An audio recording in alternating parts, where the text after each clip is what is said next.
Hi, my name is Chanel, and for my social movement, I am focusing on the topic of Planned Parenthood. The origin of this movement dates back to 1916, where women basically created Planned Parenthood in Brooklyn, New York. It is present in our day now and has been present since that day. A lot of conservatives believe that this is not a good program to have in our society because it is murder by killing the unborn. However, if a woman is raped and does not want to keep her unborn child because of a traumatic experience, why should this right be taken from her? Women have right to family planning services, abortion, birth control, and affordable health care.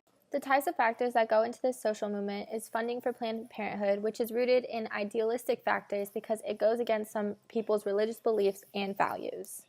The model of change it follows is the dialectical model of change, which is the model that assumes that social life has inherent stress or contradictions, and this goes along with this social movement because there are contradicting opinions in society about whether or not Planned Parenthood should still be funded.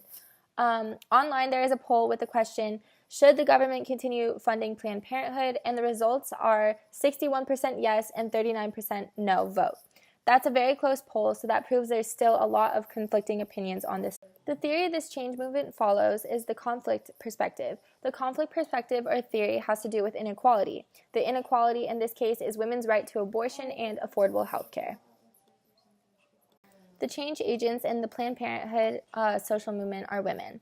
The change goal is to change attitudes and behaviors of men in the government so women and low-income folk can have their opportunities to health care when needed.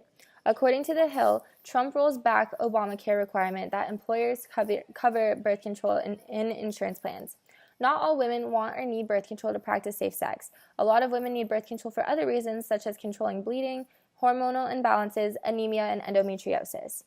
The target population is towards older men and women who are pro-life and the government officials who want to take away this right from women because their beliefs and values don't coincide with the ones trying to bring about change.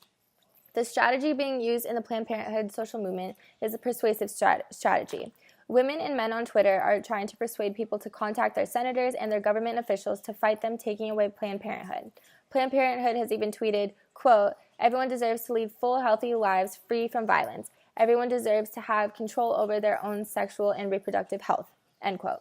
Planned Parenthood and people all around America are trying to persuade our government officials to stop taking away their rights to accessible health care because a lot of women, children, and other folk will be suffering without it.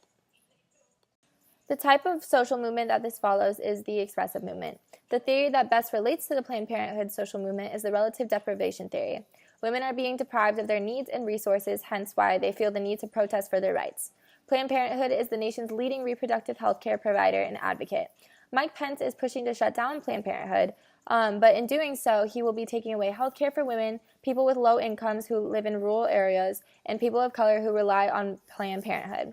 This does not just affect women. It will affect a ton of Americans who rely on their services. People and women are fighting back. A majority of Americans vote yes to keep the Planned Parenthood organization alive so they can have the proper health care that they need and their families need. As of right now, it is still an organization that is alive, but government officials and President Trump are working hard to take away abortion rights, take away the rights to birth control and Obamacare, and defund Planned Parenthood altogether. A lot of their services are free or within doable price ranges. Alyssa Deskins tweets, quote, "One place I will always fight for is at Planned Parenthood.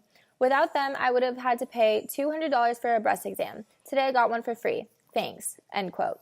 Some people couldn't afford that $200 for breast exams or whatever other services they need, which is completely unfair to take away from women and low-income families. The Planned Parenthood social movement is still an ongoing battle. Congress officials and President Trump are fighting to take away abortion rights and Planned Parenthood in general. It's simply not a man's choice to what females want to do with their life, and it's certainly not fair for men to take away our rights. This does not just affect women. Low-income people have to deal with the thought that their health care covered through Obamacare or Planned Parenthood might be taken away.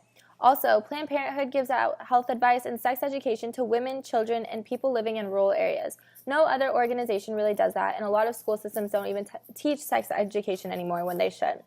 Thank you so much for listening. I hope you enjoyed this. Thank you.